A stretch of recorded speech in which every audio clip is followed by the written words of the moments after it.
not. We're going to find out what happened. We're looking very hard. We have a lot of very good people on it. So does Turkey, so does Saudi Arabia. We're going to find out what happened, and you will be the first to know. Are you prepared to challenge a friend?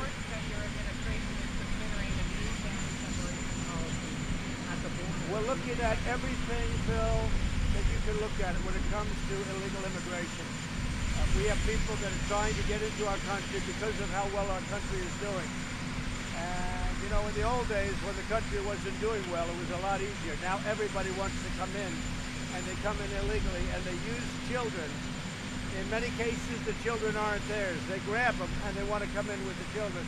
So we're looking at a lot of different things having to do with illegal immigration. What should happen is the Democrats should pass good bills.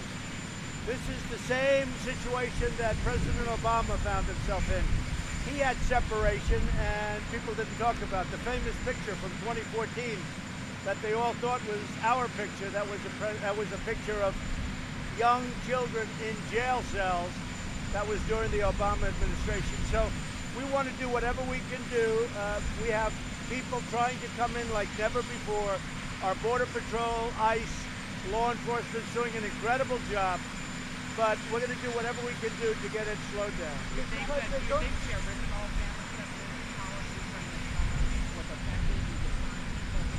Well, I will say this. If they feel there will be separation, they don't come. You know, if they feel there's separation, it's a terrible situation. We want to go through Congress, but the Democrats don't want to approve anything. They're obstructionists. If they feel there's separation, in many cases, they don't come. But also in many cases, you have really bad people coming in and using children. They're not their children. They don't even know the children. They haven't known the children for 20 minutes, and they grab children and they use them to come into our country. You got some really bad people out there. We're doing an incredible job, but the one thing I will say, the country is doing so well economically and every other way that more people want to come in than ever before. So we have to be very strong. The First Lady said, do you agree with her that families should be able to enter the country as her parents did and became U.S. citizens? Do you agree that family members should be allowed to come into the United States? I do, but they have to come in legally. I want a lot of people to come in. Frankly, we need people coming in because I have a lot of companies moving back in, jobs are coming back in. You take a look at all of the new plants that are being built in the United States. We have a lot of people calling me. They want workers, and we want people to come into our country. That's what people don't understand about me. But they have to come in on a merit basis, and that's what we're working out with Congress. Chain migration is not a good thing. Chain migration is bad. If you take a look at the lottery system, that's bad. What I want is merit. I want a lot of people to come in. We have great car companies entering our country again. This hasn't happened for 35 years. We have companies like Foxconn going to Wisconsin with a massive, massive plant. We need people coming in, but we want them to come in on a merit. We want people that are going to help us. It's very important. We want them to come in on a merit basis. Look, as far as I'm concerned, as to whether or not it's an issue for those of you that didn't hear, immigration is always tricky. But to me, it's not tricky. You have to do the right thing, whether there's an election or not. I'm very tough at the borders. We've been very tough at the borders. People have to come into our country legally, not illegally, legally. And I want them to come in on merit. If that's a bad policy, then guess what? A lot of bad things are going to happen, but a lot of people agree with me. I would say a vast majority of our country agrees. They don't want criminals coming into our country. They don't want people that they don't want in the country that aren't going to help us as a country. They don't want these people coming in. So we have a very strong policy. The one thing that really has changed over the last couple of years, since I've been president, our country is doing so well, even with real interest, not with false interest rates, zero interest. Anybody can do well with zero interest. But our country is doing, we're the hottest country in the world, economically, by far. You take a look at us compared to China, compared to everybody else. We're the hottest country in the world. A lot of people are trying to come in.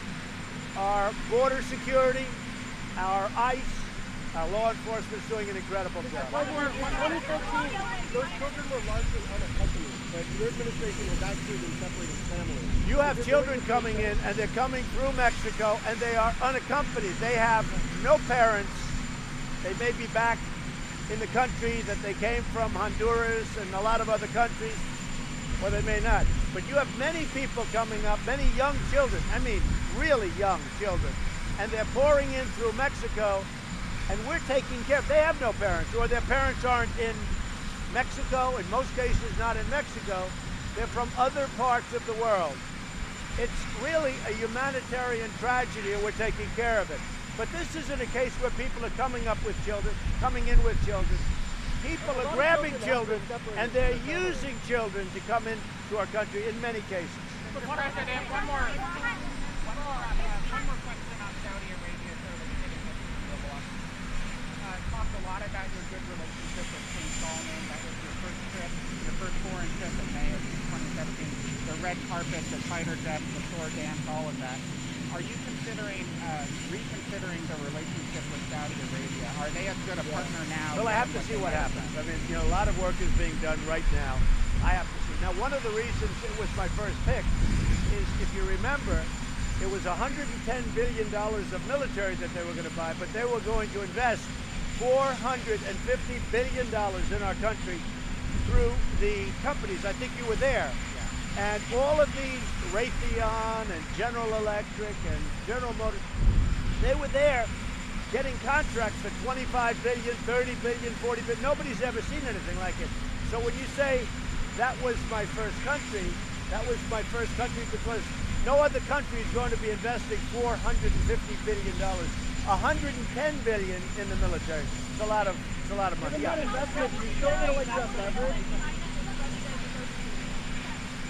China wants to make a deal. China would love to make a deal. I don't think they're ready yet. I just don't think they're ready yet.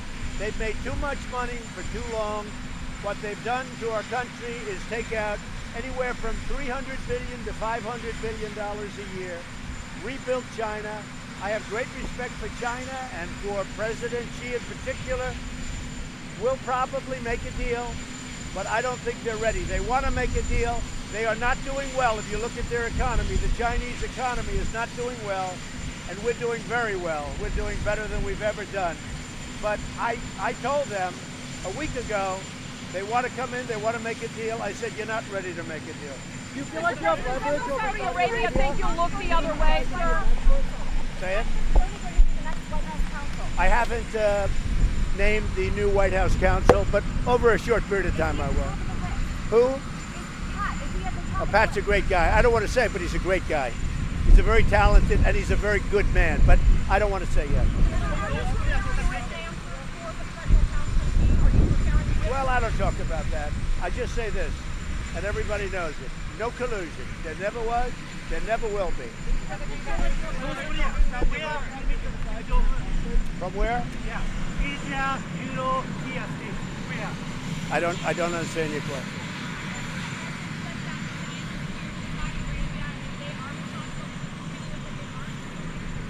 Well, there are many other things we could do, but when we take away $110 billion of purchases from our country, that hurts our workers, that hurts our factories, that hurts all of our companies. You know, you're talking about 500,000 jobs. So we do that, we're really hurting our country a lot more than we're hurting Saudi Arabia. They'll go to Russia, they'll go to China, they'll make the order.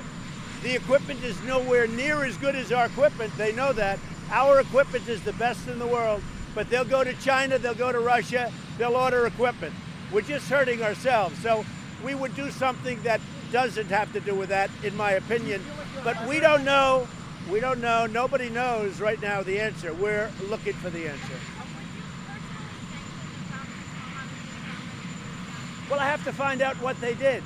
Right now, Turkey is very deep into it. We're in constant communications. And frankly, other countries are looking at it too, including us. Now we'll get to the bottom of it, so we'll have to see.